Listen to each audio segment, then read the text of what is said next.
The Michu Broadcasting System presents The Mysterious Traveler. Written, produced, and directed by Robert A. Arthur and David Coben. And starring two of radio's foremost personalities, Lyle Sugo and Robert Diner, in Behind the Locked Door.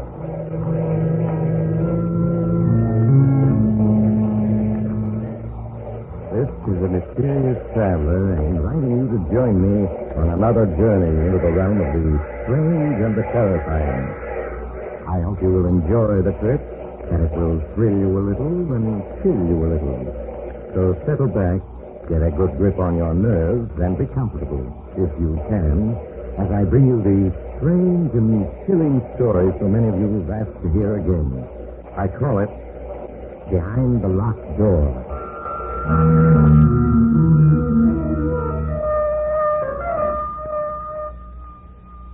Our story begins in the beautiful mountain region of Lake Mead, Arizona. A convertible car is speeding along a deserted road which winds through the mountains. The car slows down, turns into a dirt road.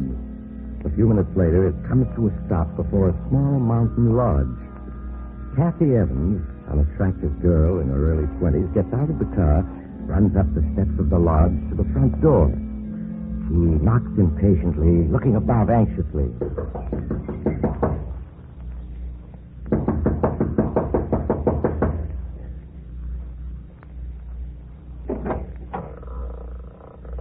Yes? Martin, Kathy. I thought I'd find you here. Aren't you going to ask me? Go away, Kathy. Martin, what's wrong Go with away. you? Go away. Not until I find out what this is all about. Well, let me in. Are you alone? Hello? Yes. Golly, look at yourself. You haven't shaved in days. And Martin, those deep brushes on your face. How did you get them? It doesn't matter. Darling, you must have lost a great deal of blood. And your fever. Yes, I know. Is it true about Professor Stevens? Yes. Why did you leave town so suddenly last night? The authorities are looking for you. Do they know I'm here? No.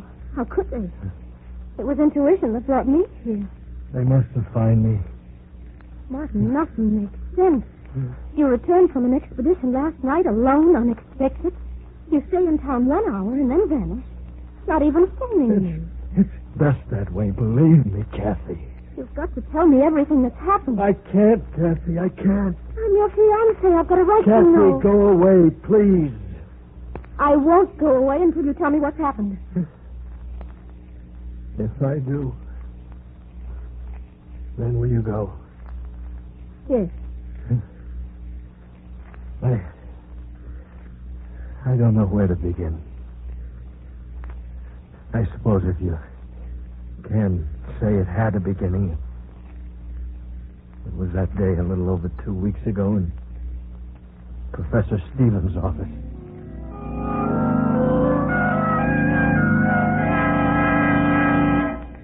Come in, Martin. Come in. Have a seat. Thank you, Professor. Martin, how would you like to go exploring with me for, say, 10 days, 2 weeks at the outside? Exploring where? The Vermilion Cliffs along the Colorado River. I found some wonderful Aztec pieces there last summer.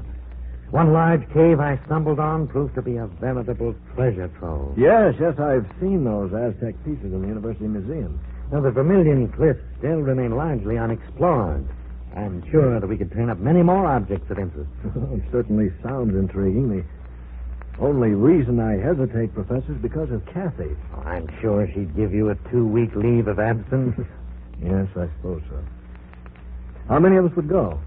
Well, it would just be you, myself, and an Indian guide, and 3 burros. I find that the fewer there are on an expedition, the better. Mm-hmm. When would we leave? Well, what about the day after tomorrow? All right, Professor, I'm with you.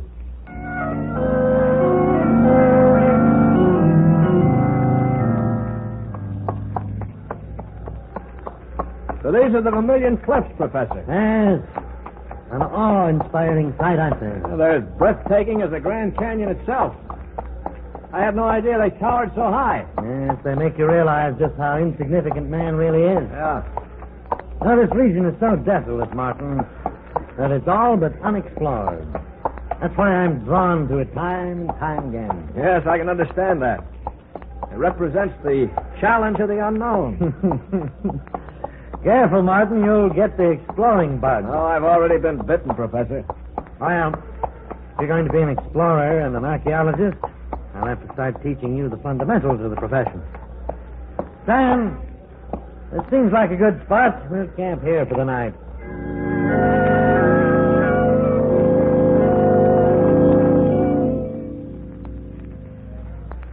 Phew. Well, it certainly is hot, Professor. Exploring isn't as easy as I thought. Yeah. All right, Professor, what is it? For 20 minutes now, you've been sitting on that rock staring at that cliff. Note the boulders strewn over the face of that cliff. What about them? Well, that's a very peculiar landslide. If you carefully study the formation of it, What's peculiar about it? many of the rocks look as though they'd been placed there by human hands. But why and by whom? Well, one of the ancient Aztec forms of punishment was to seal a person in a cave by means of a landslide or the piling heavy rocks in front of the mouth of the cave. That landslide, there must be hundreds of tons of rock there. Yes. Well, fortunately, we're prepared for it. Is that why you brought the dynamite along? Yes. Probably all we'll find will be a skeleton. In that case, it'll have been a waste of dynamite. However, we'll chance it. Oh, Sam. What do you want? Get the case of dynamite, Sam. I'm going to blast that landslide. Professor, better leave it same way it be. Why? Evil spirit sleep in cave. Better not wake him up. You really believe that? Martin, I wouldn't laugh. Sam may be uneducated, but he senses things that you and I can't even begin to comprehend. Well, now, wait a minute. You mean you believe what he said about evil being asleep in that cave? I wouldn't say that I believe it. But nevertheless, I respect Sam's opinion. Sam, I still want to blast that landslide. I get dynamite.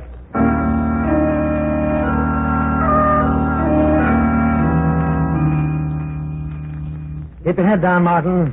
When I set that dynamite off, there are going to be a great many rocks flying around. Don't worry, Professor. I've got cover. Sam, you ready? Yes, Professor. All right. Here goes.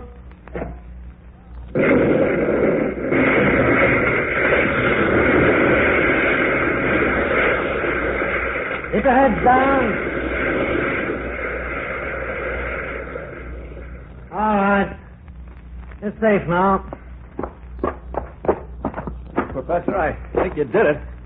I can see a small opening. It looks like a mouth of a cave. Yes, it is. Sam, let me have one of the flashlights. Martin, you take the other. I'll lead the way in. Just as you say, Professor.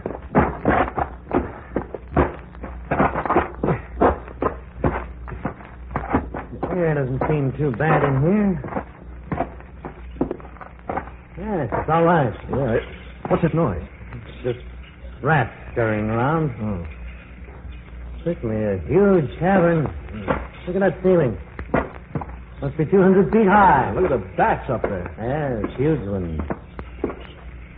I have a feeling that this cavern and others extend for miles underground. Yeah, Professor, look. Skeleton. Yes. There's another one over there. Yeah. Let's see what else there is. Wagon train. What? Good Lord. Sam's right. It's a wagon train. A wagon train? Yes. Look, there are at least 30 or 40 wagons in this cavern. Look.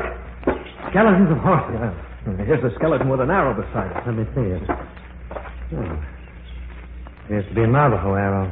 What do you think, Sam? Navajo. Professor, this wagon train, what's it all mean? Well, many years ago, this wagon train was attacked by Indians. Wagon train retreated into this cavern, hoping to save themselves that way.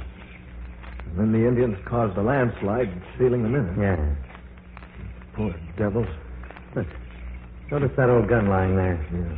The flintlock. Seems to suggest that this wagon train must be at least 100 years old. Yeah, probably headed for the California gold rush of 1848. Yeah. Well, we'll come back tomorrow and search this wagon train thoroughly. I'm sure we'll find many things of great interest. The next morning, after an early breakfast, Sam and I followed Professor Stevens back into the cabin. We spent the morning investigating the trunks and boxes we found on the wagons. And among the moldy clothing and 101 household articles, we found faded letters and newspapers which showed the wagon train had crossed the Mississippi in the summer of 1849, headed west for California and gold. We finished rummaging among the effects of the wagons, and the professor suggested we explore the cavern. We followed him from one cavern to another, each varying in size. Now and then the professor would stop to mark our trail, for the caverns were honeycombed with countless passageways. How far do you think we've come, Professor? I should say we're about a mile from the wagon train. Huh? We'll go back a few more minutes. We go back now. This place's evil. Well, Sam, if there are ghosts here, they're only the ghosts of the people in the wagon train. They wouldn't harm us. I tell you, evil. Feel it. All around. We'll go back. We'll go just a little further and turn back. Professor, wait a minute. What is it, Martin? Oh, I think I hear running water. Yes, you're right. Come along. We seem to be getting closer. Yes. Evil all around us. Can't be much further. Well, there it is. Yeah. It's a small river. Look how swiftly it's flowing. This probably flows for miles underground and it empties into the Colorado River. Say, Professor, here along the bank, there's a tremendous pile of fish bones. Yes, so there is. What? Well, there are even more on the other side of the river.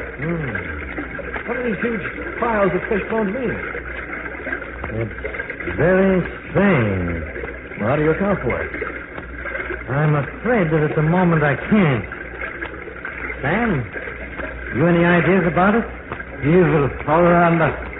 Feel him strong. Professor, he's trembling. Sam, there's nothing to be afraid of. Look, I'll shine my flashlight around, see? We've been watched. Watched? What are you talking about? Won't stay here. I go. Sam, come back. You haven't even got a flashlight. Sam! Come on, Martin, we've got to catch him.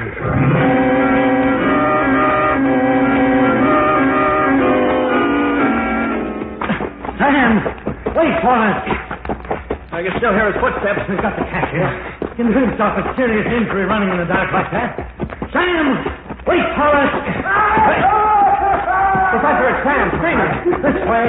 That fool's probably broken his leg. That sounds more like a fight. I hope he's possibly fighting with him. He stopped. Sam, where are you? Keep shining the flashlight around. Can't be much further. Sam! There he is. Yes. He's just sitting against that boulder. His head down. Sam, give me a hand with him. Good Lord. Face. Neck. Yes.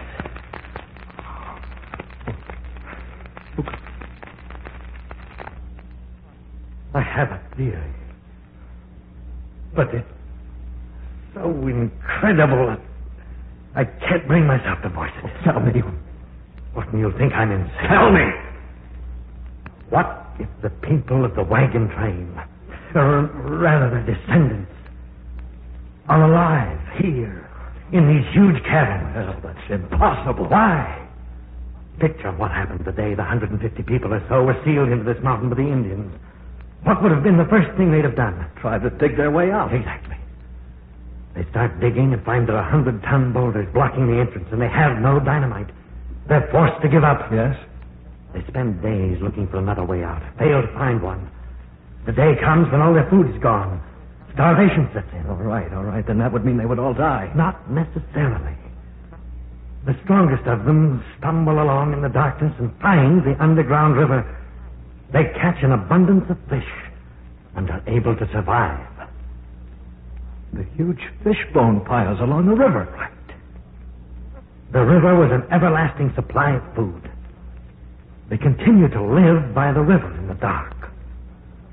Some probably went insane, died. Others adjusted themselves to their new environment. Professor, you think those handful of survivors had descendants who are alive today inside this mountain? Yes, Martin.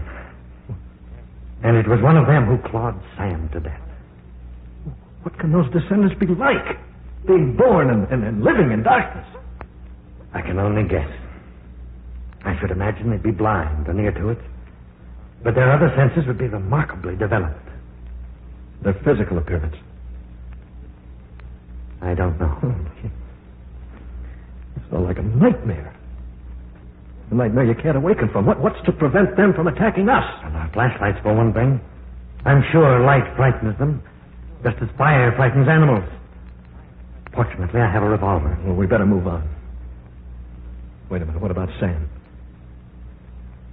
There's nothing we can do for him now. Come along, Martin. We must find the trail I marked so that we can get out of here.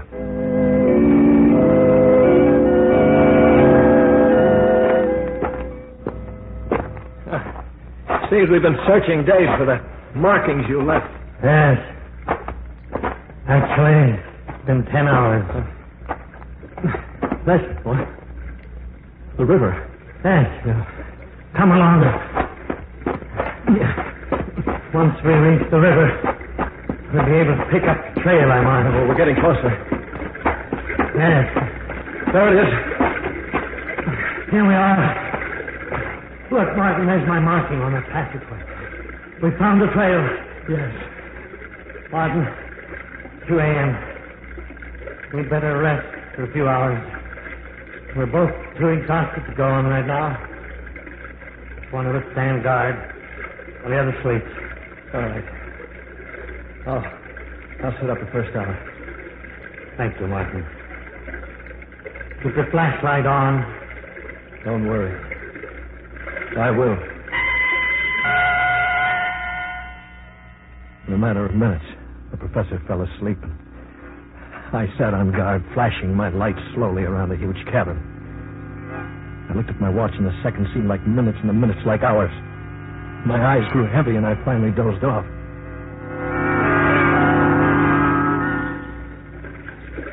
Suddenly, I awakened in the darkness to hear the professor screaming. Martin! Help me! Turn on the flashlight! Frantically, I trembled in the darkness, but I couldn't find it. Then suddenly, they were shot. By the flashes of the gun, I could see the professor struggling with a huge, dark figure. And suddenly, all was quiet, except for the professor's moans. As I crawled toward him, in the darkness, my hand struck the flashlight. I turned it on, and there was the professor. Martin, I think I'm wounded. You're bleeding badly. Let me stanch your wounds. Too late. Leave at once. At once. But what about you? Professor? Professor! I felt his heart, but there was no beat. I staggered to my feet, shined my flashlight around until I found the professor's markings. I stumbled wearily along the marked passageway, trying not to remember my last glimpse of the professor's face. I hadn't gone more than 100 yards when suddenly my flashlight flickered and went out. As I stood alone in the darkness, rats scampering past, I fought to keep from screaming. The darkness seemed to become heavier and more oppressive with each passing moment, and I had the feeling something was silently approaching. I backed up against the passage wall and waited, my eyes straining in the darkness, and then suddenly I was leaped upon by a wild fury. I threw my arms up as razor like claws against my face and neck. Again and again, the darkness out of it was not subsiding, and I could feel the blood streaming down my face and neck. Then suddenly the deathly clawing ceased as my attacker turned to ward off something in the dark. As I sank to my knees, I was dimly aware of a fierce fight taking place, and then consciousness left me.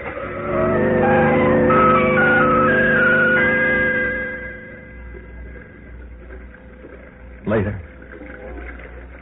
How much later, I have no way of knowing. I became aware of a heavy, calloused hand washing my face and neck with water. I winced in pain as the water flowed into the deep cuts, and then suddenly I remembered all. And remembering all, became aware of the calloused hand washing my face and the presence of someone beside me in the darkness. Who are you? For a moment, the hand hesitated, then resumed washing my neck. Well, can't you speak? Say something. A noise came from its throat that was more that of an animal than a human being. If I could only see you. Do you have a name? It spoke. It seemed to repeat the word name, though I couldn't be sure. And faint from the loss of blood, I closed my eyes and fell asleep.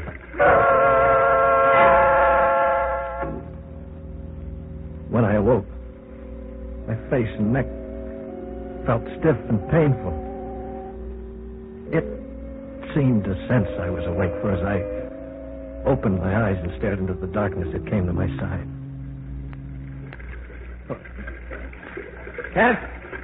Can't you understand anything at all? Don't my words make any sense to you? Why did you save my life? My hand brushed against its hand, and I could feel the sharp, claw-like fingers on it. I reached out in the darkness. As I touched its face, it bit my hand. I tried to get to my feet, but it placed a strong hand on my shoulder and held me down. At that moment, I realized that not only was it my savior, but my jailer as well. I lost all track of time. Now and then, it would leave me, and I would cautiously get to my feet to steal off, but no sooner had I taken more than a few steps than it would be there at my side, forcing me to return to the bank of the river. I spent my every waking moment trying to think of a way to escape. And then, when my despair was greatest, an idea came to me. The professor had said that the underground river I lay beside emptied into the Colorado River. Though the odds were 100 to 1 against my surviving, I knew it was the only possible way of escape. Slowly, I crawled a few remaining feet to the edge of the river and, leaning over, started to wash my face. I could sense that it was watching me. I leaned forward a few inches more and fell into the river. As I came up for air in the swift-flowing water, I heard a splash beside me. A moment later, I felt its arms around me. The current swept us along with breathtaking speed, and as we clung to each other, I discovered that it couldn't swim. For what seemed hours, the river swept us along in the darkness, and I felt myself losing consciousness as I attempted to keep the two of us above water.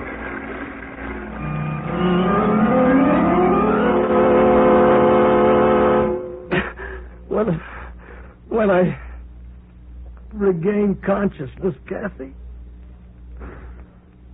we were both lying on a sandbar in the Colorado River, and the sun was beating down on us. Darling, you're delirious from your wounds. You need a doctor. I wish it were simple as all that. You're feverish. You need care. Go away, Kathy. Go away. How can I? Leaving you alone like this? Don't you understand? I'm not alone. She's here. She's here? Yes. Didn't I tell you? It turned out to be a she.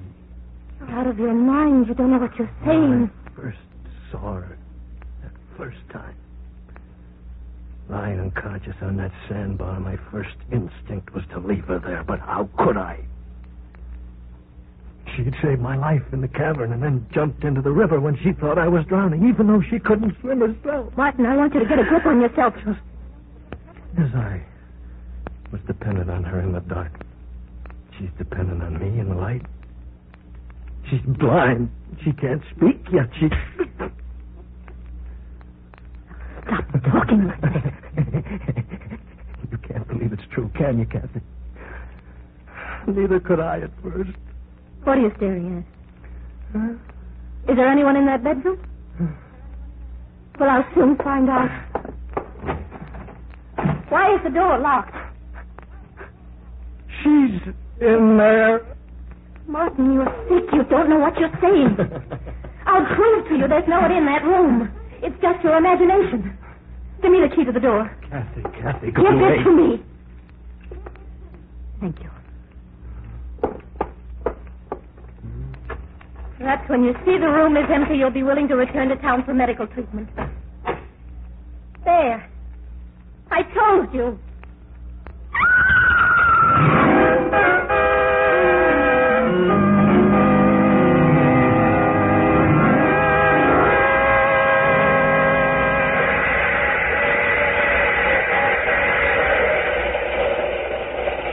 This is the mysterious traveler again.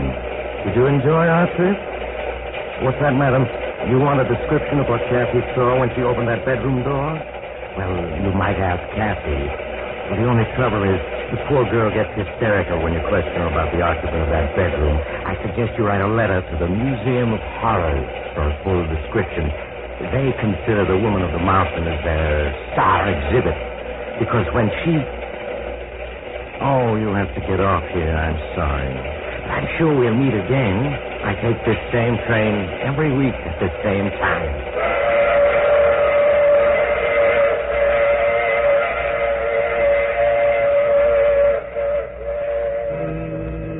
You have just heard The Mysterious Traveler. You may now enjoy other exciting adventures of The Mysterious Traveler in the current issue of The Mysterious Traveler magazine. In our cast, Lyle Sudrow, Ann Shepard, and Robert Donnelly, with Maurice Trottle in the title role. Phil Tonkin speaking. This program came to you from New York. Mutual's ace commentator Cecil Brown, currently on a 3-month fact-finding tour of the world, heads for the Orient on the last lap of his history-making trip. In these last weeks, Mr. Brown will bring you on-the-scene reports from such tinderbox areas as India, Hong Kong, Hawaii, Japan, and Honolulu. You won't want to miss any of the eyewitness accounts by this able commentator of the latest happenings in these headline-making spots of the world. Be sure to listen to the news reports of Cecil Brown over most of these stations. This is the Mutual Broadcasting System.